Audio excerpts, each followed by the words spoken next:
खबर है कि किसी भी वक्त ईरान और इजराइल में जंग छिड़ने वाली है। माना जा रहा है कि शुरुआत इजराइल की तरफ से होगी। ये कयास इसलिए लग रहे हैं क्योंकि इजराइल के प्रधानमंत्री ने आनन फानन में 5 बैठकें की हैं। वहां के रक्षा मंत्री से लेकर मिलिट्री इंटेलिजेंस चीफ और मोसाद के हेड तक से मीटिंग की गई है।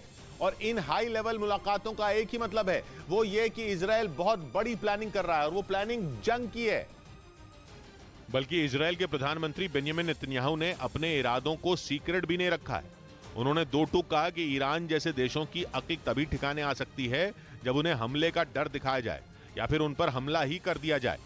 नेतन्याहू का बयान तब आया है जब कुछ दिन पहले ये रिपोर्ट आई थी कि ईरान परमाणु बम बनाने के काफी करीब पहुंच चुका है और अगर ईरान ने परमाणु बम बना लिया तो इजराइल को शक नहीं बल्कि पूरा यकीन है कि ईरान अपने न्यूक्लियर हथियार उसी पर चलाकर टेस्ट करेगा।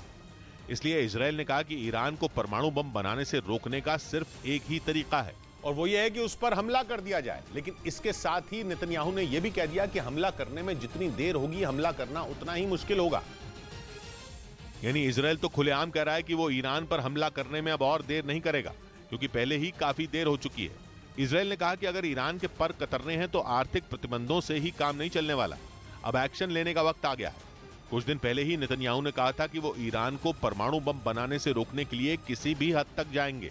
इस बीच यूक्रेन के दौरे के बाद पोलैंड पहुंचे अमेरिकी राष्ट्रपति बाइडेन ने पुतिन पर जोरदार पलटवार किया। उन्होंने पुतिन को तानाशाह बताते हुए तंज किया कि उनका यूक्रेन जीतने का सपना कभी पूरा नहीं हो पाएगा क्योंकि वो खुद यूक्रेन के राष्ट्रपति जेलेंस्की के साथ डटकर खड़े हैं। बाइडेन के मुताबिक पुतिन एक ऐसा सपना देख रहे हैं जो जल्द ही टूटने वाला है। बाइडेन यूक्रेन के दौरे के बाद रूस के पड़ोसी देश पोलैंड पहुंचे थे, जहां उन्होंने अपने संबोधन के जरिए ये जता दिया कि चाहे कुछ भी हो जाए पुतिन को जीत नसीब नहीं होगी। बाइडेन ने पोलैंड में हुंकार भरते हुए पुतिन के परमाणु परीक्षण करने की चेतावनी पर भी वार किया। उन्होंने ये साफ कर दिया कि पुतिन जैसा सोच रहे हैं वैसा कुछ भी किया तो उन्हें कीमत चुकानी होगी।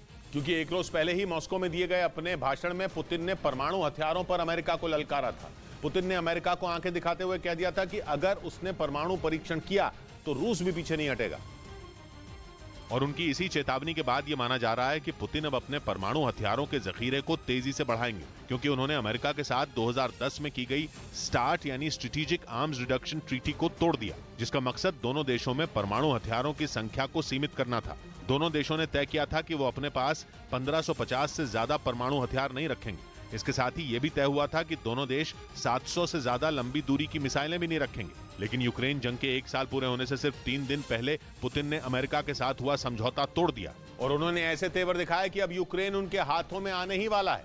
पुतिन ने एक बार फिर अमेरिका और यूरोप के देशों को आड़े हाथ लिया और आरोप लगाया कि उनकी वजह से ही यूक्रेन के लोगों को जंग की मार झेलनी पड़ रही है क्योंकि वो जेलेंस्की को मोहरा बनाकर रूस को मात देना चाहते हैं।